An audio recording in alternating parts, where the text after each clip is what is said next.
There were many lonely moments. There's a period in company building where you have absolutely nothing. You have no customers, no funding, no proof, just some sort of conviction that you're right and everyone else is missing it. I remember one conversation I had with my dad. He was like, do you think there's like some sort of timeline in which you might want to go back to having a normal job? People start to lose faith, and that makes it really difficult. My name is Marty Kausas. I'm the CEO and co-founder of Pylon. Pylon is an AI customer support platform built specifically for B2B companies. In consumer support, you just have one team that talks to customers, your customer support team. In B2B, you have many teams. You have account executives, you have SDRs, you have solutions teams, you have implementations teams, CSMs, who all have customer context and store customer data in various places. We basically pull in all of that data. We're able to structure it in a way that makes answering these questions and getting context about customers really, really fast. I had left Airbnb as a software engineer and actually worked on multiple startup ideas for 2 years before starting to work with Advith and Robert. The first 3 weeks, I was just in their living room on an air mattress and we were brainstorming ideas. Everyone said the market was way too crowded. Zendesk, Intercom, Salesforce Service Cloud, pick your incumbent. We had launched the company in November 2022. We slept in our office, we lived together. People told us we were playing on hardcore mode. We talked to hundreds of support leaders ourselves. We were absolutely obsessed. Okay, what are we doing? We're going to Bain Capital's office for potential Series B, our first potential Series B term sheets. I remember that first meeting. Most founders pitch you the company, but Marty, Advith, and Robert pitched me the war. What we saw in Pylon early on was the potential for them to grow in multiple directions. They had an emerging multi-product strategy at the time we met them that was just starting to take shape.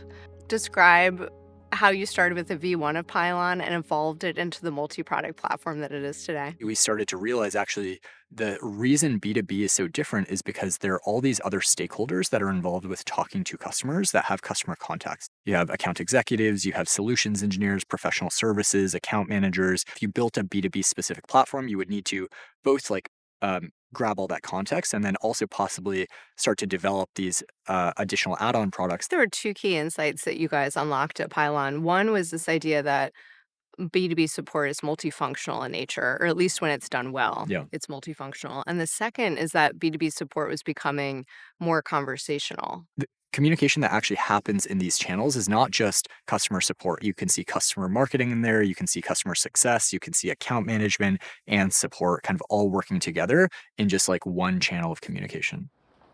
We've invested in companies all over the world, some of whom aren't based in San Francisco and aren't at the frontier of AI, and they want to know what it's all about. We organized a trek for those CEOs to come and meet some archetypal founders in the Valley to explain what they're working on and give them a flavor for the startup culture out here.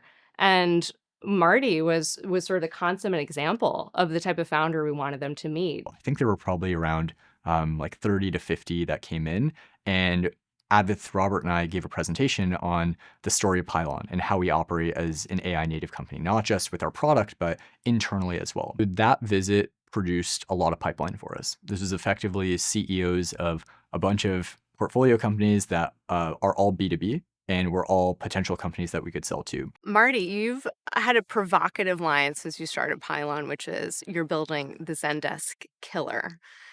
Talk to me about what it's like to go up against a company of much greater scale than you with 100 times the resources. What we learned was actually there were lots of cracks within Zendesk over time. So as we were evolving from an integration product into a full support platform, we needed somehow to show that. And so the first thing I did was I changed the framing of the company from, hey, scale your Slack support to building the next Zendesk. So you can only do this when there is true frustration with the incumbent that you're competing with. As we become more multi-product, people are looking at us as a full replacement for not just the ticketing system, but adjacent tools as well. One phrase that you coined that for me has always embodied the spirit of Pylon is happy grinders. Yeah. That idea that being happy and grinding are not at odds with one another. We kind of have this enthusiastic and optimistic spirit, but also work really hard. You can work really hard and also enjoy it at the same time. Our journey is get to $1 billion in revenue in 10 years.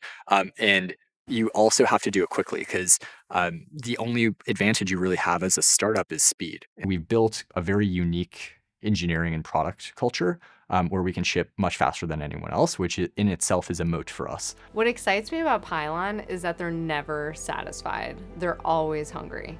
We have over 1,500 customers. We've done 300 migrations from legacy platforms. We've raised $51 million. And even though we've made a lot of progress so far, we're just at the start of the journey and we cannot stop.